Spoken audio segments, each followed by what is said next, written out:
Hi there, I'm Ramy from your Students' Union here at Brighton, and during this period, we've received a lot of feedback from you about valid concerns that you have about the impact of the pandemic and the ongoing disruption that it's causing on your academic performance. We very much know here at the Students' Union and the university just how important it is that our regulations go further in supporting you to achieve your full potential. That's been at the heart of the university's work during this period, and we very much hope that the webinar today will address some of the concerns that you've had and reassure you as to how we're mitigating your performance. We have a very special guest with us today here, Professor Ruth Whittaker. Ruth, would you like to introduce yourself? Yeah, thanks, Ramy, and lovely to see you. So hello, everyone. I'm Ruth Whittaker. I'm the Pro Vice Chancellor for Education and Students here at the university. Thank you, Ruth, very much.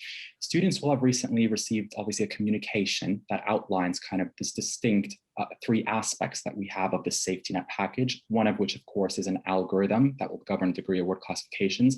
Another is a new mechanism that kind of enables them to reattempt past assessments for improvement. And of course, the generic mitigation aspect of it, which refers to deferral work for non-submissions and assessments that students do not pass. So there's different aspects, of course, of this safety net package, and students have had many questions about those specific aspects. If we can really start off with the main one that has arisen during this period, which is why students can't receive a performance benchmark as they did, of course, last year during the no detriment policy originally. Yeah, thanks, Ramy. That's a really good question. I mean, this really comes down to the fact that obviously there are some differences this year compared to last year, because obviously when we started off last year, the academic year in 2019-20, the first part of the year obviously happened before the pandemic hit. So students have been able to undertake assessments as normal, as it were, between that September and March period, which meant that in calculating an individual performance benchmark, we could then sort of look at those marks from that September to March period and be confident really that those would represent the level of performance that a student would achieve under normal circumstances. So therefore, when we then got to the post-March marks, if you like, we were able then to compare these to those pre-pandemic marks, if you like, and it meant that we could then uplift those later marks, to make sure that they could better reflect a student performance. So where they fell below that benchmark, we were able to uplift that mark. We felt that was a fair way of making sure that students were being recognised appropriately and were sort of not being negatively impacted then in terms of the outcomes of that assessment, in terms of the pandemic. So this year, of course, in 2021, it's obviously different in the fact that, in terms of all assessment, has happened against the backdrop of a pandemic. So, all students have been affected by COVID throughout the entire academic year, which means that there are no marks that we can use which haven't been impacted by COVID, against which we can really reliably benchmark against. And we didn't think it was right to use the actual benchmark that was calculated last year, this time round, because obviously those benchmarks are from a previous academic level. So, this year's third years, their benchmark was based on the first part of their second year, which is obviously quite some time ago. So that's why this year we've put different measures in place to make sure that students achieve the marks they deserve. It's absolutely crucial that students are not academically disadvantaged because of the pandemic. So we're taking every step that we can to make sure that it doesn't happen, which is why the safety net policy that we have this year is so important. Thank you, Ruth. And I think that's exactly really the feedback, as you've clearly very rightfully said, that students have been alerting us to, that while, of course, the pandemic has been going on for a year now, they're very much learning under the very same conditions that they were at the height of the pandemic back in March. Now, obviously, we have the new safety net package. So while performance benchmarking has been discontinued, there's new aspects of the policy, specifically an algorithm, which we're going to be getting to later in the webinar. Yeah. And if we can really start off with another key question that we've received. Now, here at Brighton, we have a range of diverse courses, undergraduate, postgraduate taught, we have postgraduate research students. We have a lot of courses that are also accredited professionally. Yeah. And can you alert us and really discuss with us to what extent, of course, this safety net package will be applicable to those different courses? So does it apply to all courses here at Brighton, or will there be different exceptions? And if so, how will that work? Yeah, thank you. It's a really good question as well. Yes, certainly the safety net policy applies to undergraduate and courses at all levels and our taught postgraduate programs across the board. For postgraduate research students, the usual range of mechanisms would be used. So for example, extending timescales for thesis submission until research kind of safely resumed. There may be some cases for some courses where PSRB accreditation may mean that some aspects of the safety net policy can't be used. Obviously, in that instance, students be communicated with very clearly about that situation from their schools and from their course leaders. But yes, the safety net policy applies to all of our students, absolutely. And what's really interesting here is another key area of feedback that we, of course, also received from students last year was under the past regulations, specifically the original policy of no detriment. There were students, of course, who passed their assessments, but nonetheless, their performance was not representative. And at the time, of course, there wasn't a mechanism by which they could reattempt assessments that they had already passed for improvement. Now, the current safety net package that's been approved does have a mechanism that enables students to do that. And of course, in that sense, it goes beyond the original no detriment policy. So can you kind of tell us a bit more about this new unrepresentative performance aspect of the safety net? Yeah, absolutely. In fact, there are two real dimensions to this.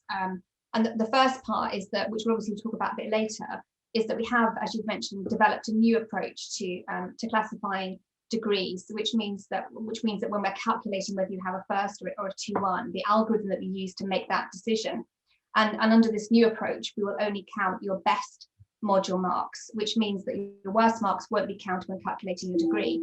But in some limited circumstances, students might still want to improve their pass mark, even though it doesn't count towards their degree classification. And that might be in instances where you might need a particular module mark for PSRB reasons, accreditation, or for, if you want to go to particular types of further study or employment. And so in those instances, you might want to then apply for a resit for improvement.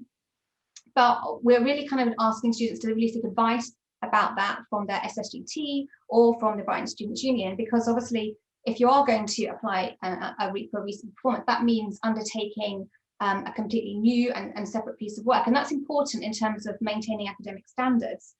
So obviously you'd have to balance that up in terms of then your other workload, what else is happening in your life at the time, to see if it's really worth doing that, if it's not going to have an impact materially in terms of ultimately your degree classification. But as I said, there might be some limited circumstances where students might want to do that. And certainly, you don't need to, if you do apply, you don't need to provide any particular evidence. It'd be very unusual for your request to be turned down. So it is an option for students, as I say, in this particular set of circumstances where it might be applicable to some of them.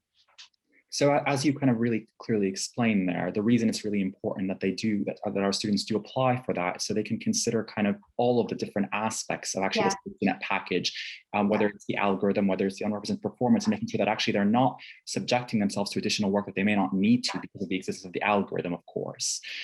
The other aspect of some of the questions and feedback that we've of course received is, does specifically this new unrepresented performance policy, does it apply to any assessments that have already been taken? Of course, some of our students have already taken assessments this academic year. Does it apply to any assessments in the current academic year, or are there exceptions to that? I think it applies. This applies to all students, and but obviously students can't apply for the opportunity to resit for improvement until they've received all of their module marks and they've got one in front of them and where appropriate their degree classification. As I say, there might be some instances where, for particular reasons, for PSRB reasons or highly practical courses, where there wouldn't be time to do a completely new piece of work, which is obviously a requirement for this policy to happen. So there might be some instances where it wouldn't be an option for some students, but it's certainly, as a policy, it applies to every student. And of course, we have some courses, very limited courses, who still have not had a performance benchmark applied from last year. So of course, where a performance benchmark has not been applied from last year, this new representative performance policy cannot be used, of course, correct? Yes, that's absolutely right. And obviously, this is obviously quite a complicated area, and so all of this is quite complicated. Obviously, what we're trying to do is provide as much information for students in a variety of forms, so they can personally make a decision about what's the best step for them and get the right advice. Yeah, and that's really important, kind of seeking that advice so they are kind of making that decision on a holistic range of views. The other, of course, aspect of the safety net package is the generic mitigation aspect. And we, of course, love to use different acronyms, but if we can break that down to kind of go into a bit further generic mitigation and what that gives students. So, of course, in cases, part of the safety net package, if a student is not able to submit an assessment, or for instance, if they don't pass on their first attempt, what happens there? So yes, they can then, without having to provide any additional evidence, they can be sort of defer, if you like, in that sense that they can then take the assessment again if they've failed it later in the summer. And under normal circumstances, if someone's resitting an assessment, their pass mark is capped at the pass rate, but we remove that cap. So it means that students, again, aren't being disadvantaged by the fact that they may have to, either they have failed and or they've decided that they can't in fact submit at all their assessment, and they're deferring then to the later period in the summer. And in that instance, their marks won't be capped, which is the other dimension, if you like, of the safety net policy. And there's also, of course, the aspect of extensions, correct, this year, that they can apply for extensions without evidence for those. And IT without evidence as well. Yeah. Moving on, of course, to the other aspects of the feedback that has emerged during this period. Now, students are also, of course, rightly worried about what happens as the pandemic goes on, and specifically the impact on practical courses. So would you like to discuss that a bit more with us? No, absolutely. And as you might expect, course teams on those practical courses have worked very hard to develop contingency plans to enable students to be able to make up the learning that they would otherwise have taken on campus in the earlier part of the year that they hadn't been able to because of the move, obviously, to remote learning. Obviously, on Monday, we got the really welcome news from the government that from the 8th of March, those students on practical courses who actually need access to the specialist resources and the equipment on campus to fulfill and complete their learning outcomes are able to start returning from the 8th of March, which is really fantastic news. And there'll be obviously much more information coming out to students about that process and all the things they need to kind of take on board in planning for that. And obviously that's going to really positively impact our students who are in arts and sciences and sports, where that applies to them, where they need to come back on campus to access that specialist equipment and those facilities as well for all students, which is really great news.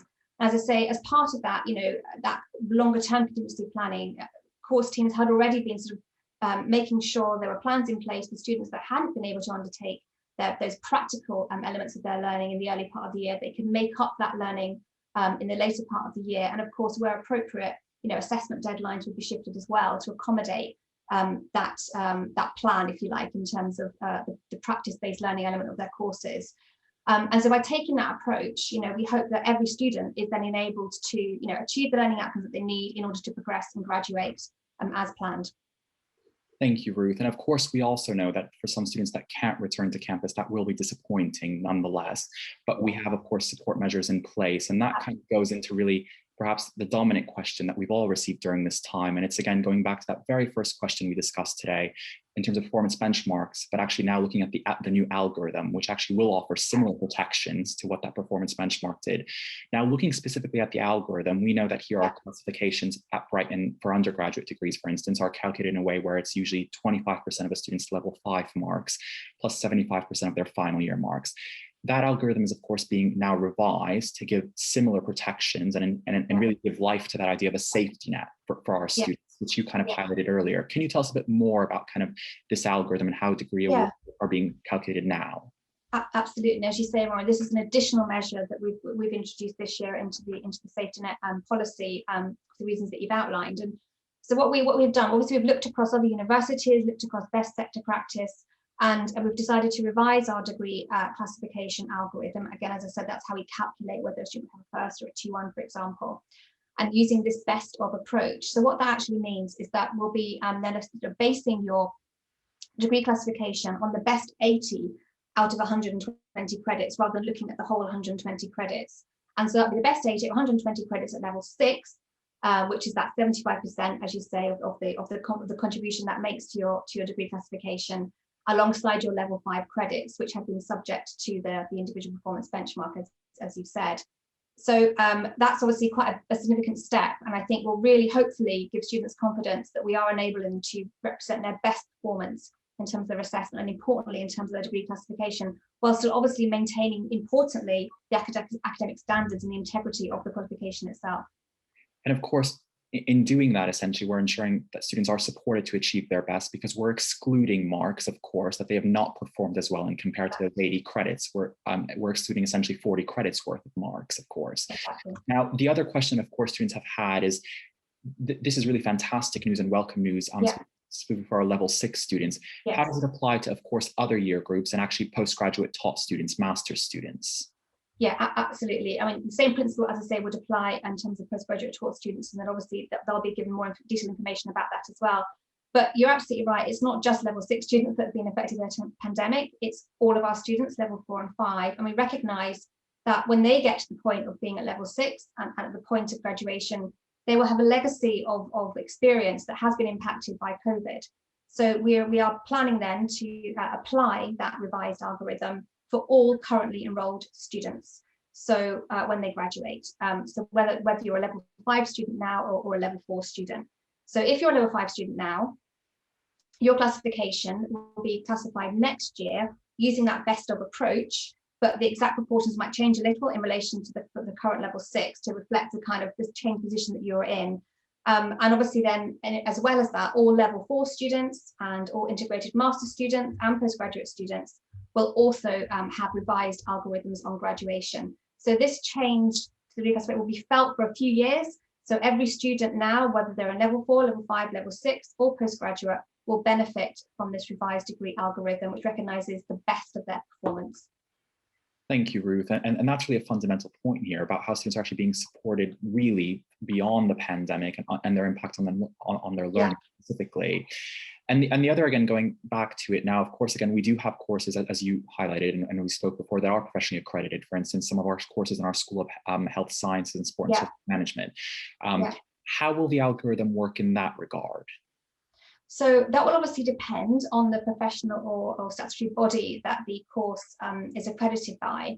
But we're optimistic that the majority of those will be absolutely fine and comfortable with the revised algorithm. This reflects actually, wider sector practice, as I've said before, but some might not be able to. That's the process we're currently engaging in right now. The schools are kind of establishing that. But I say we're fairly optimistic that this will be fine in the vast majority of cases in terms of our professional regulatory statutory bodies. But it's really important it's obviously absolutely vital that all our courses meet the requirements of those bodies, that they remain accredited, and that all of our students are able to graduate in their chosen profession. So we would always need to make sure that accreditation remained in place. That's really important. That's important for our students in terms of their employability. But as I say, we're optimistic that this won't be an issue for the majority, if not all, of our professional statutory regulatory bodies. But that piece of work is ongoing now. And again, that will be sort of particular information that students will be communicated about with their schools. And of course, I think one of the other aspects of all of this really is making sure that our students are confident that actually their degree outcomes with this algorithm in place are still worth the same as students that graduated in previous years. So can you touch on that a bit more, this idea of academic standards? Absolutely. I mean, the university takes the maintenance of academic standards really seriously, because as you say, this is crucial really, because students want to be confident they're graduating with a degree that has met the required academic standards, they've met all their learning outcomes, they've met any requirements of their professional and regulatory body if their course is accredited by them. And it's absolutely then every course is then sort of absolutely in line with national standards and protocols, because that protects then the integrity and value of the degree from the student's point of view, and they're going out into the workplace. So everything we've done in terms of our safety net policy and all the regulations that we brought to bear through the pandemic is absolutely in line with those sector standards in terms of academic quality. And obviously the way in which degrees are classified, that can vary, and that does vary across the sector. And obviously, as I've said, we've taken this measure this year to take into account the very exceptional circumstances that our students have experienced. But just to reassure students that yes, the standards and the quality of your degree is absolutely protected, and it's an absolute priority for us that remains so. So really, I guess, more of a summary now, if we're reflecting on this. So obviously we had the original no detriment policy, but we clearly have a policy actually this year, the safety net, that goes beyond that in many ways. We now have a facility for unrepresentative performance where students can improve past marks. We have the same aspect essentially of a new algorithm that really gives us more protections by excluding marks where students have not performed as well, similar to what performance benchmarking did. And of course, we've continued generic mitigation, which enables resits without penalty for free. Of marks that have not been passed or have not been submitted the first time around. So it's really an expansive package of sorts in that sense.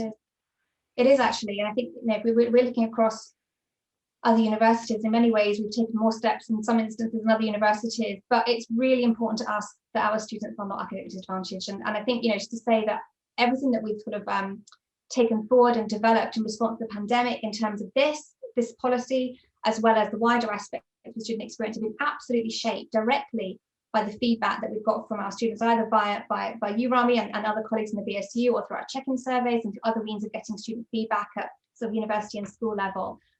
I really want to thank students for that feedback, because you are the most important people here in that sense.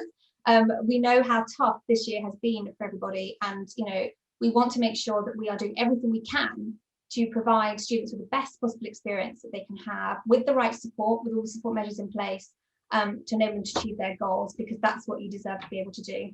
And that's really what makes Brighton the institution that it is, that we have students from all walks of life, and they're all going to be supported to achieve their best.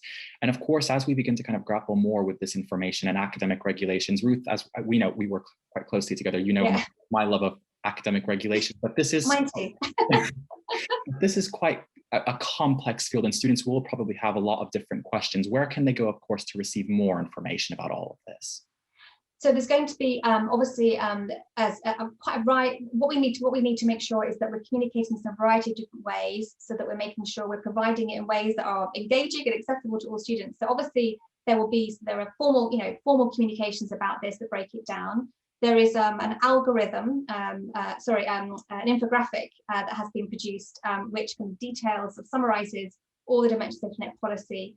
And there's there's specific information, more detailed information about each of those elements as well, that are available on the website.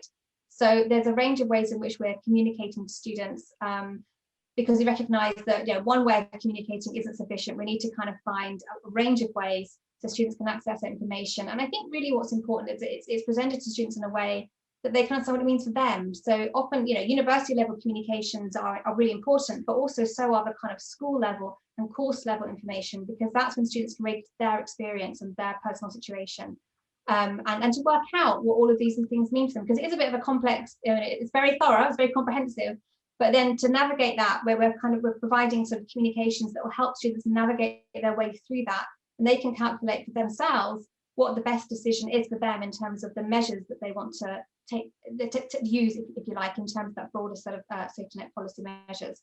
Not all of them will be applicable to all students, and some will be very applicable to some.